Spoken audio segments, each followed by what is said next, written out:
கொஞ்ச நாளுக்கு முன்னாடி பிரதமர் மோடி யாரும் ஒரு வருஷத்துக்கு தங்க வாங்காதீங்க, வெளிநாடு போகாதீங்க, முடிஞ்ச அளவுக்கு ஒர்க் ஃப்ரம் ஹோம்ல ஒர்க் பண்ண பாருங்க, பப்ளிக் டிரான்ஸ்போர்ட் அதிகமாக யூஸ் பண்ணுங்கன்னு சொல்லிட்டு ஒரு 7-8 விஷயத்தை வந்து லிஸ்ட் பண்ணி சொல்லியிருந்தாரு.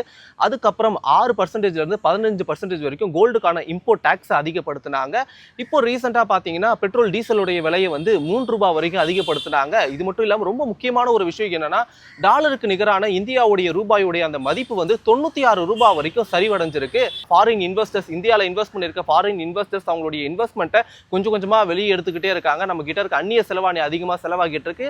அந்நிய செலவாணியுடைய கையிருப்பும் கொஞ்சம் கொஞ்சமா நம்ம கிட்ட காலியாகிட்டு இருக்கு அப்படின்றத நம்ம ஞாபகப்படுத்த வேண்டிய ஒரு விஷயம் இருக்கு. இதெல்லாம் பார்க்கும்போது இந்தியாவுடைய பொருளாதாரம் ஏதோ ஒரு விஷயத்துக்கு ரொம்ப ஆபத்தான ஒரு விஷயத்துக்கு தள்ளப்பட ஒரு சின்ன இண்டிகேஷனாகவும், இந்தியாவுக்கு ஏதோ ஒரு பெரிய கிரைசிஸ் ஒன்று வரப்போகுது அப்படின்றதுக்கான ஒரு இண்டிகேஷனாகவும் தான் இதெல்லாம் வந்து பார்க்கப்படுது. எல்பிஜி சிலிண்டருடைய தட்டுப்பாடு அதிகரிச்சதுனால ஹோட்டல்ஸ்ல இருக்க அவங்களுடைய ஃபுட்டு பிரைஸ் எல்லாம் அதிகப்படுத்தினாங்க. இப்போ பெட்ரோல் டீசலுடைய விலையும் அதிகமாகி இருக்கு.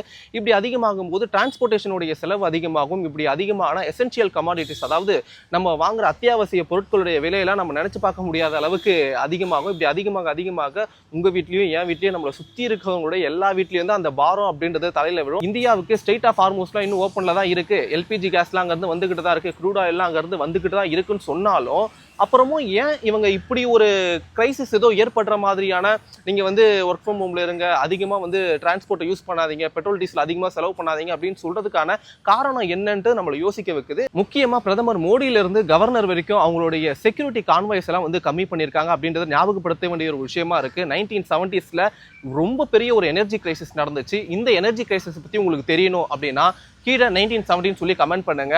நெக்ஸ்ட் வீடியோவில் இந்த 1970s என்ன நடந்துச்சு அப்படின்றத சொல்றேன். இந்த வீடியோ பத்தி நீங்க என்ன நினைக்கிறீங்க அப்படின்றத கீழே கமெண்ட் பண்ணுங்க. மறக்காம முடிச்ச வைக்கிய ஃபாலோ பண்ணிக்கோங்க.